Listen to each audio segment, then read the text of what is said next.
So I hear that you guys are the ones who are able to kind of draw Taylor Swift back into country music a little bit, right? Oh, I didn't know that was the new title, but I love it. Okay, we're very convincing people. Just hang out with us long enough. We'll pull you into country music. Hey, I'm here. That's a start. You know what? But here's the thing about her writing, and obviously we're saying all this to give you some context out there listening, because we have a new single coming out that Taylor Swift wrote, and that she is a part of, called Babe. It comes out next week. We're super excited. But the reality is she's such a great songwriter that what she does can transcend genre. So she can easily hop back and forth depending on how she wants to produce things. Or, for example, if there's a band that she likes, us, can offer us a song very generously. Yeah. Sure. Oh, that's amazing. And you guys have new music coming out, aside from the Taylor single. Yeah, and that song's on the new record. It's called Bigger. It comes out June 8th.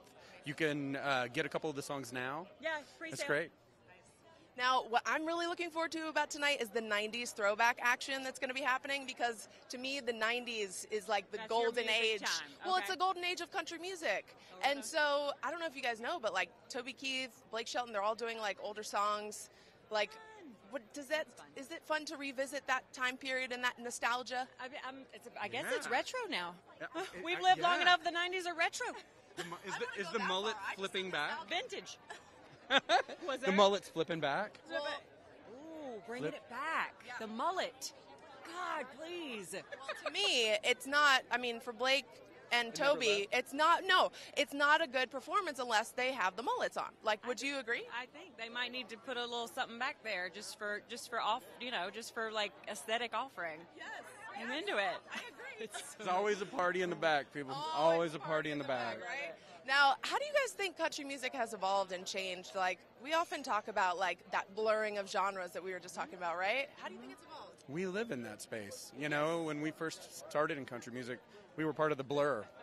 And now it feels like the lines are so wide, that you can almost include anything. And I love that. It feels exciting. The fans do love it. They love everything. They're not as worried about that. They like what they like.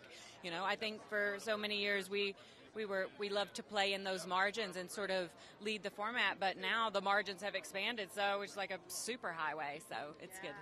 And speaking of the fans, they're going to be watching tonight to feel that healing magic that just comes from this community after Route 91. How do you guys process that tragedy in light of all the celebrations that are happening tonight? Well, I think you have to hold the weight of all that. You can't look the other way. You got to look right at it. And communities are the people that heal themselves when they do stuff like this. It's amazing to me. You think it's important for the show to recognize what happened? Absolutely, especially with it coming up on a year. I think it's very important to acknowledge that, and to acknowledge the pain, and to acknowledge the healing, and to also celebrate the way that, just as you're saying, that music can turn that pain into hope and into healing. That's a beautiful thing.